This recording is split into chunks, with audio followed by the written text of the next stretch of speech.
The morning after I carried my drunk boss into her apartment, she stood in the office doorway with red eyes, trembling hands, and a question that froze every breath in my chest.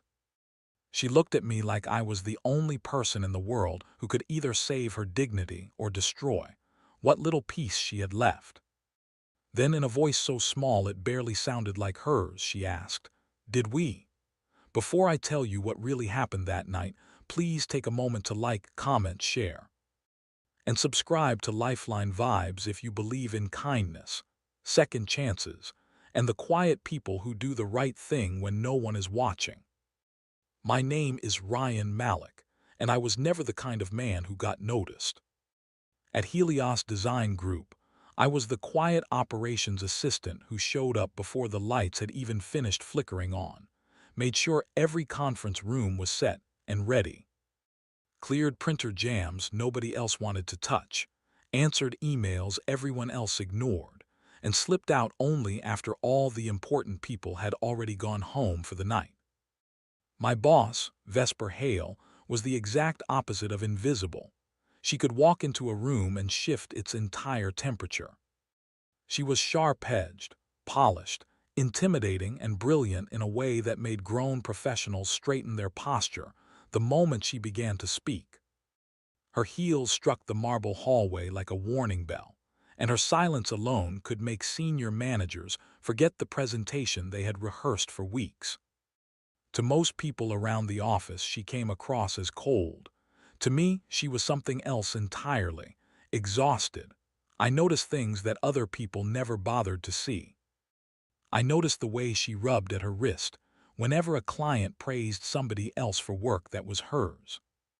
I noticed how, after a difficult phone call, she turned to stare out the glass wall of her office, as if the city stretching below might hold answers she couldn't find on her own. I noticed she barely touched lunch unless food was set directly in front of her.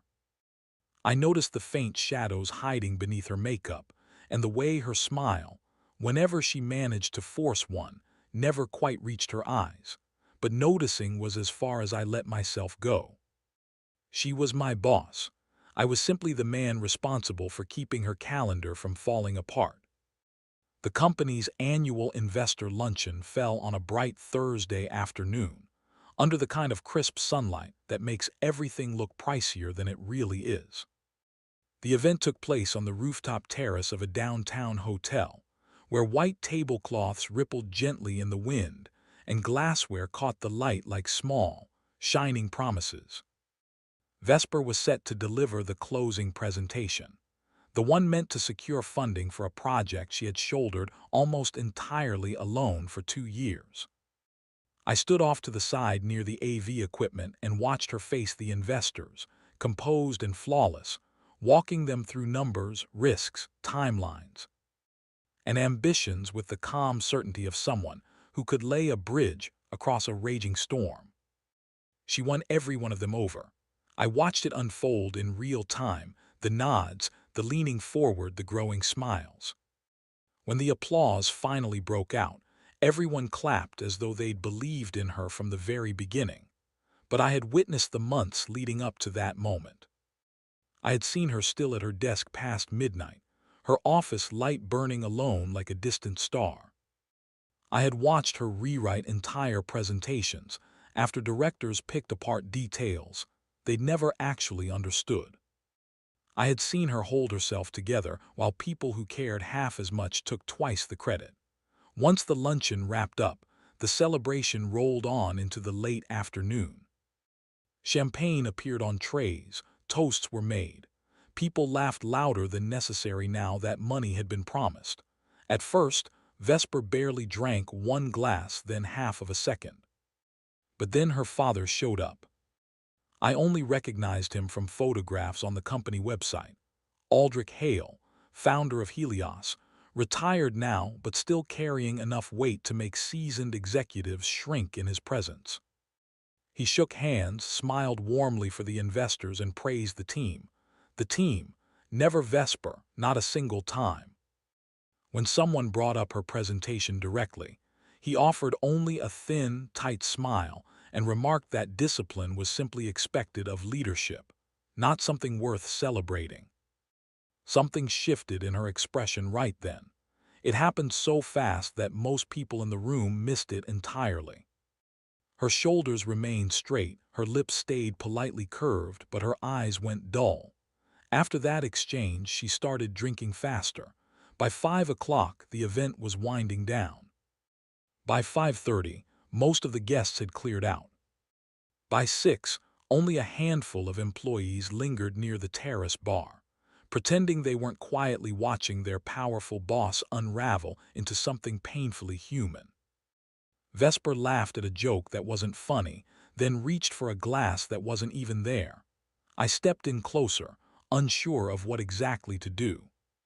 Her assistant had already left to deal with a family emergency. Her driver wasn't an option either, since she'd sent him away earlier, certain she'd be heading back to the office instead.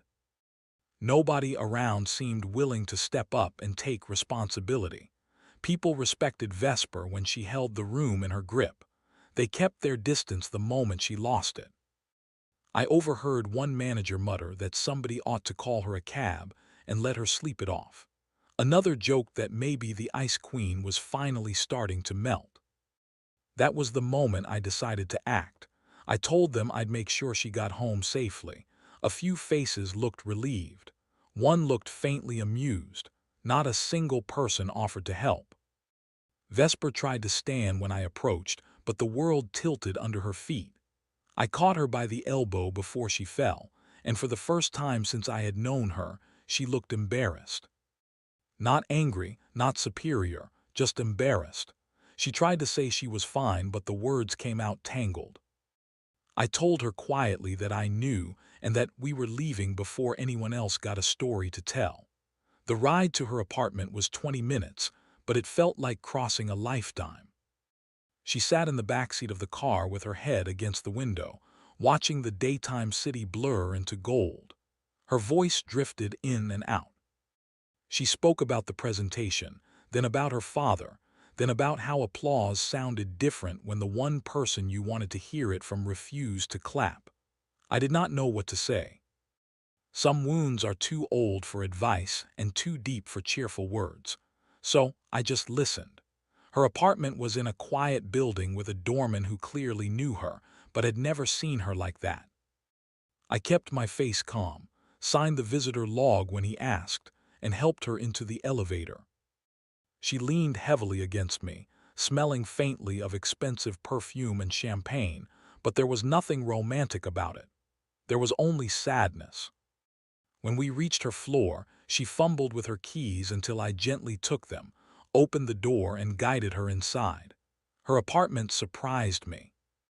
I expected cold luxury, glass and steel and perfect emptiness. Instead, it was warm but lonely. Books stacked beside the sofa, a half-finished cup of tea on the counter.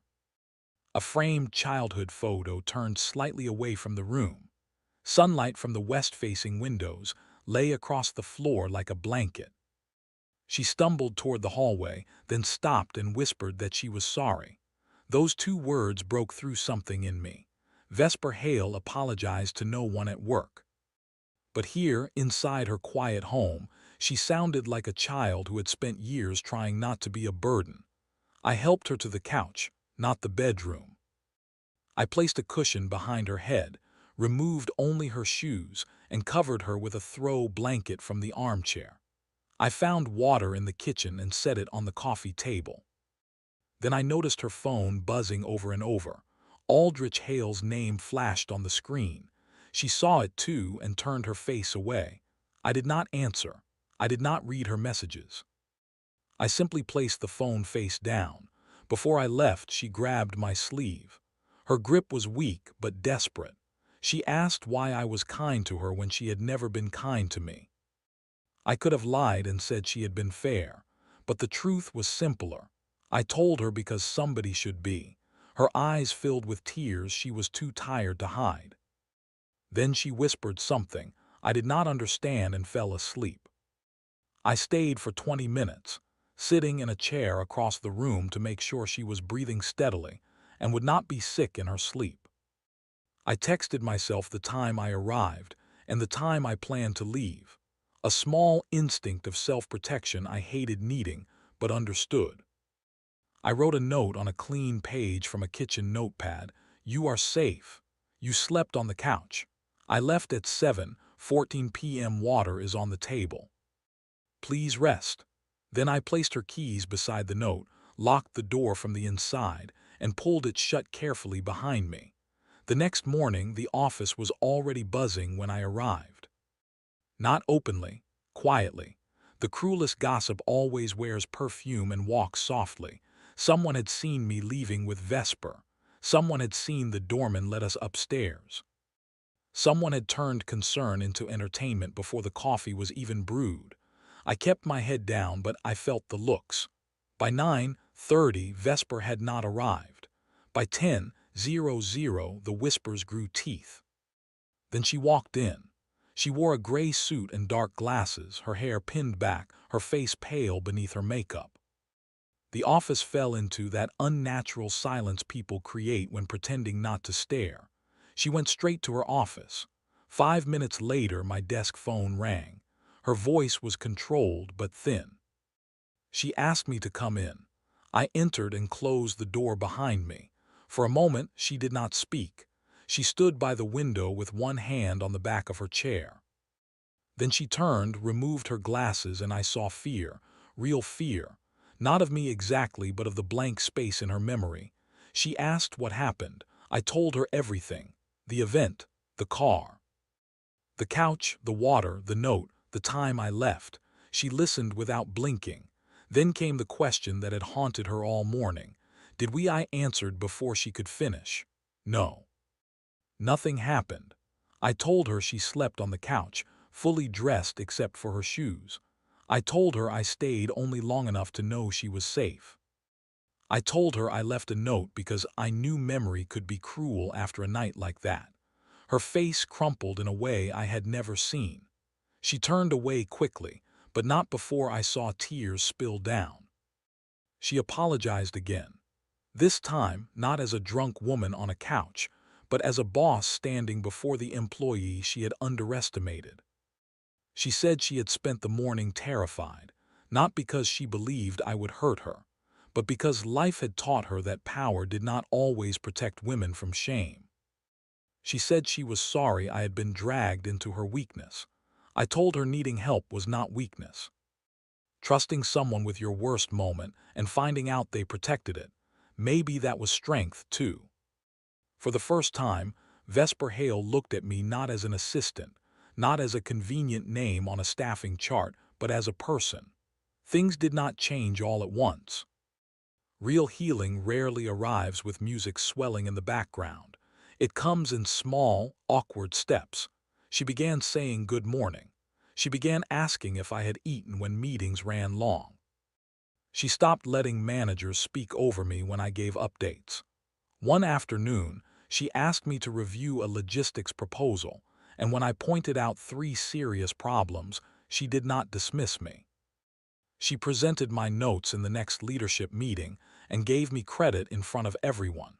That made people uncomfortable. Kindness always does when it disrupts the order of who is allowed to matter. The gossip faded, but not completely. One senior manager, Cormac Vale, hinted during a meeting that some employees gained influence through personal access rather than ability. The room went silent. My face burned. Before I could speak, Vesper closed her folder and looked at him with the kind of calm that makes thunder jealous. She said integrity was not personal access, and that if he had questions about my work, he should bring evidence instead of perfume-covered cowardice. No one laughed after that. Weeks passed. The investor project moved forward, and Vesper began assigning me more responsibility. Not because she owed me, but because she finally saw what I had been doing quietly for years. I worked harder than ever, partly from gratitude and partly from fear that people would think I had not earned it. She noticed that too. One evening, after a long day of planning, she told me I did not have to spend my whole life proving I deserved the space I already occupied. Coming from her, Those words stayed with me. But the deepest change happened inside Vesper. She started leaving the office before midnight. She stopped answering every call from her father immediately. She began eating lunch at her desk, then eventually in the break room. She laughed once, really laughed, when the coffee machine exploded foam onto Cormac's shoes. The sound startled half the floor. It startled her, too. One Saturday afternoon, months later, Helios held a community design workshop for students from underfunded schools. It was Vesper's idea, though she refused to make it about herself. I watched her kneel beside a shy girl named Noor who wanted to design safe housing for elderly people because her grandmother had fallen on broken stairs. Vesper listened with complete attention, her expensive blazer brushing against the dusty classroom floor, and I saw something in her that had been buried under years of performance. Tenderness. Not weakness, tenderness. After the workshop, we walked outside into warm daylight. The city was noisy, alive, ordinary. Vesper stood beside me on the sidewalk, holding a stack of student drawings against her chest. She said she used to think success meant becoming untouchable. Then she looked at the children laughing near the bus and said maybe success was becoming safe enough that people could reach you. I thought about the night I took her home, the whispers, the question, the fear in her eyes. I thought about how close a person could come to being ruined by one vulnerable moment, and how little it cost another person to protect them instead. Not rescue them, not own them, just protect their dignity until they could stand again. Near the end of that summer, Vesper called a full staff meeting. I assumed it was about the project timeline. Instead, she announced a restructuring of the operations department and named me project operations lead. My hands went cold. People clapped, some sincerely, some because Vesper was watching. But I barely heard them. I was thinking of every morning I had entered that office believing invisible people did not get chosen. After the meeting, I found a handwritten note on my desk. It said simply that decency had consequences too, and sometimes they were good ones. It was signed VH. If this story touched your heart, please like this video. Share it with someone who still believes goodness matters. Comment your thoughts. And subscribe to Lifeline Vibes, so more stories of kindness and second chances can reach the people who need them. That evening, as the sun poured through the office windows, Vesper stopped by my desk before leaving. She was no longer the untouchable woman everyone feared, and I was no longer the unnoticed man who kept the lights running behind the scenes. We were two people changed by one night that could have become a scandal, but instead became a turning point. She thanked me again, not with shame this time, but with peace. I told her she already thanked me by becoming kinder to herself. Special request comment kindness protects dignity if you believe one good choice can change someone's life. Years later, people would ask when my career truly began expecting me to mention the investor project or the promotion. But I always thought of that Thursday evening, the quiet apartment, the glass of water on the table, and a woman asleep beneath a blanket safe, because someone chose honor when gossip would have been easier. I learned that day that character is not revealed in grand speeches or bright rooms full of applause. It is revealed in the silent moments after the crowd leaves, when someone vulnerable is depending on you and no one else will know what you did. And Vesper learned something too. She learned that not every hand reaching toward you wants something. Some hands are only there to help you stand.